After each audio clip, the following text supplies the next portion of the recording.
Assalamualaikum warahmatullahi wabarakatuh.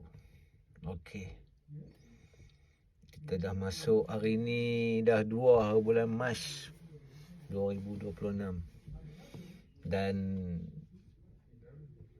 pada 28 hari bulan Februari yang lepas kan dunia dikejutkan oleh kematian pemimpin tertinggi Iran yang dipanggil Ayatullah Huzma Ali Khamenei. Saya suka dengar kan Abdullah Hashim Abba As-Sadiq sebut nama Ali Khamenei. Dulu saya duk sebut Ali Khamenei. So Khamenei.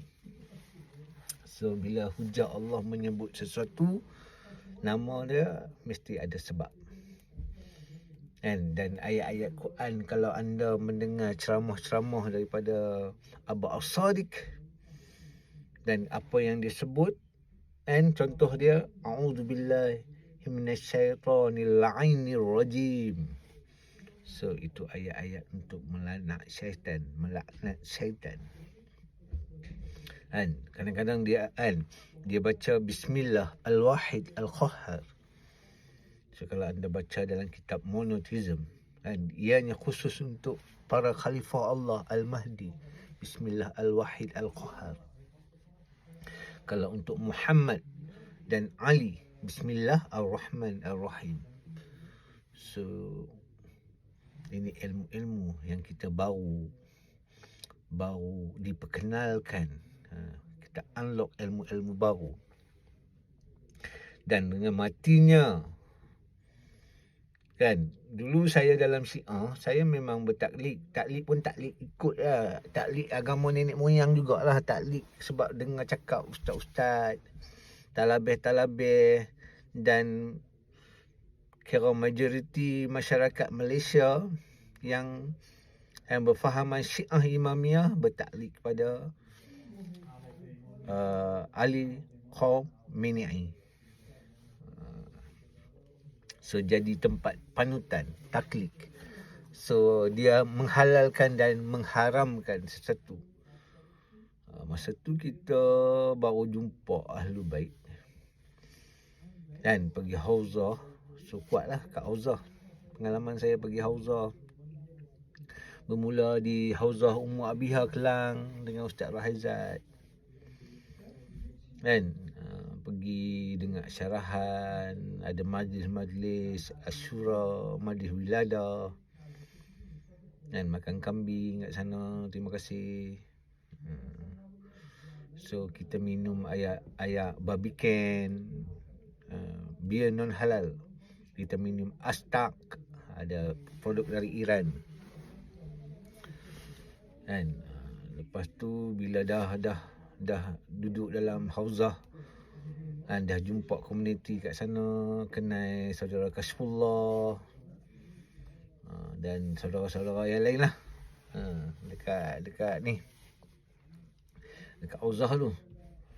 So setelah beberapa lama dah mula melangkah ke Hauzah lain dan ziarah Hauzah Al-Ridha Gombak. Pergi selalu masuk sana, jumpa sahabat-sahabat di sana dengan komuniti Ustaz Kamil Zuhairi. Dan lepas tu pergi ke satu tempat lagi, Ustaz Hasan Al-Askari. Ada satu tempat, ada beberapa hauzah di Lembah Kelang yang saya dah selalu melawat. Malam-malam pergi lepak dengan brother Mustafa, penyair untuk Syiah Malaysia. Suara dia alhamdulillah good, bagus. Dan bila dah Lembah Kelang, kita dah tawaf. Lepas tu dah turun ke luar negeri sikit. Kita pergi pusat sumber Amirul Mukminin di Taiping. Kan ada majlis sana, ada majlis Zainab. Saya pernah sekali kat sana serve hari Jumaat bab kenduri. Masa tu arwah profesor ada lagi kot. Saya tapping dengan Selama dekat sebalik kampung sekali lah kan.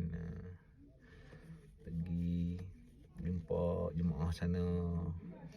Lepas tu hauzah di Pematang Pauh. Saya pernah pergi di Gurun, Kedah. Saya pernah singgah ke Sat. Dan hauzah di Pendang, Ustaz Lah. Dan saya pernah pergi. Itu belah-belah sana.